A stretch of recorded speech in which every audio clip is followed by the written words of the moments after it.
Vážené dámy, vážení páni, srdečne vás vítam pri tomto interviu. Dnes sedí vedľa mňa pán Jörg Hoensina, riaditeľ oddelení ošetrovateľstva všetkých geriatrických centier v Gráci a vo vedení Rakúskeho spolku Bdelej kómy, ktorý kooperuje s naším Národným inštitútom Bdelej kómy na Slovensku. Pripravila som si pre neho pár otázok, ktoré najčastejšie dostávam od rodín s pacientmi v bdelej kóme. Kde vidíš rozdiely starostlivosti v domácom prostredí, sociálnom zariadení a špecializovanom centre? Kde vidíš prednosti a nedostatky?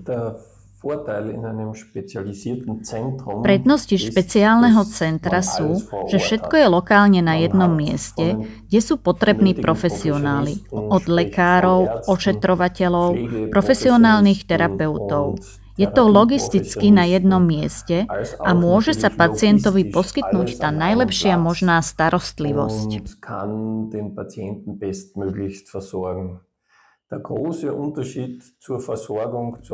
Veľký rozdiel medzi starostlivosťou doma je strednodobá a dlhodobá reintegrácia, ktorá je súčasťou nášho liečebného plánu.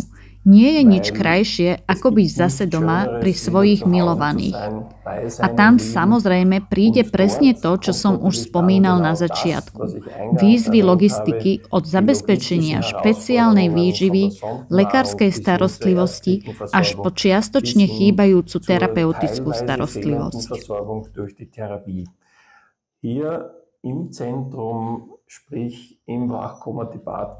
Tu v centre vrátane oddelenia bdelej kómy je to všetko dostupné.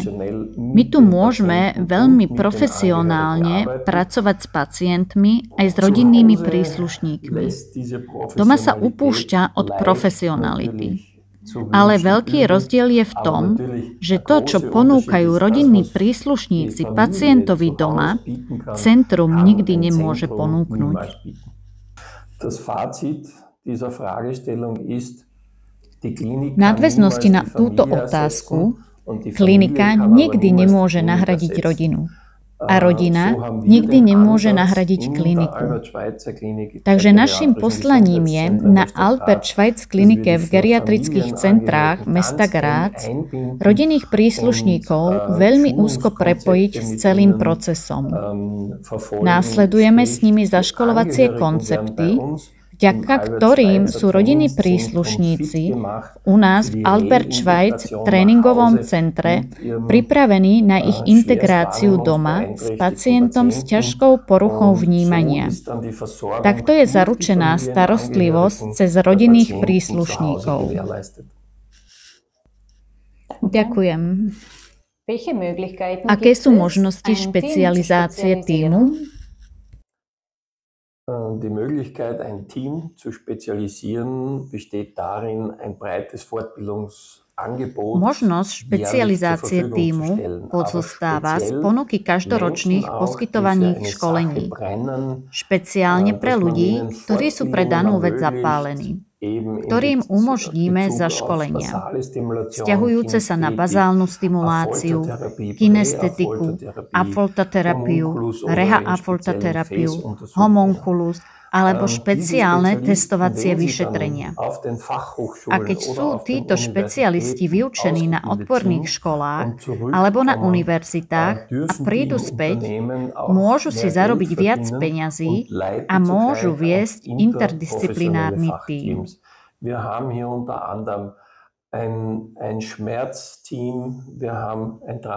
Okrem iného, máme aj tím zameraný na bolesť, tím manažmentu tracheostómie, tím dokumentácie pacientov. A sem prichádzajú tí experti a expertky s ich know-how a rozvíjajú ich ďalej s profesionálnymi lekármi, profesionálnymi terapeutmi, ošetrovateľmi a keď je potrebné aj s IT špecialistami.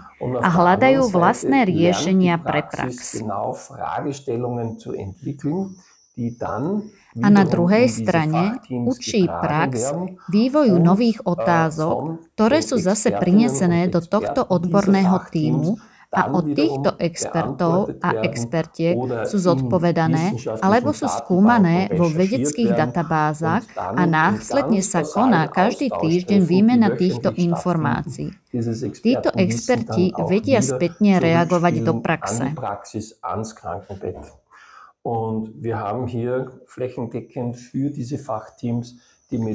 Tento odborný tím máme zavedený celoplošne. Metodic Scrum je to projektový management tool, ktorý pochádza z IT. Sú to vždy ľudia zodpovední za projekt, moderátori a v krátkom čase sú tieto témy spracované.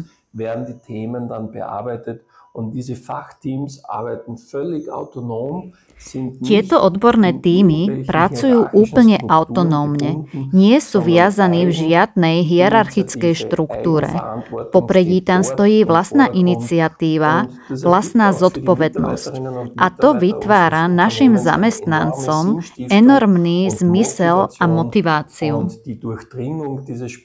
Cez toto rozdelenie špeciálnych znalostí špecializácií zaručuje vyše 100 zamestnancov na oddelení vysoké nivo kvality práce. Ďakujem.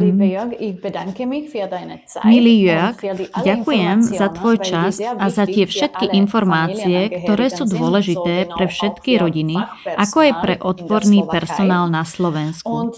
A predovšetkým ďakujem za dlhoročnú podporu Rakúskeho spolku Bdelej Kómy. Takto pomáhate aj rodinám na Slovensku. Ďakujem. Danke sehr.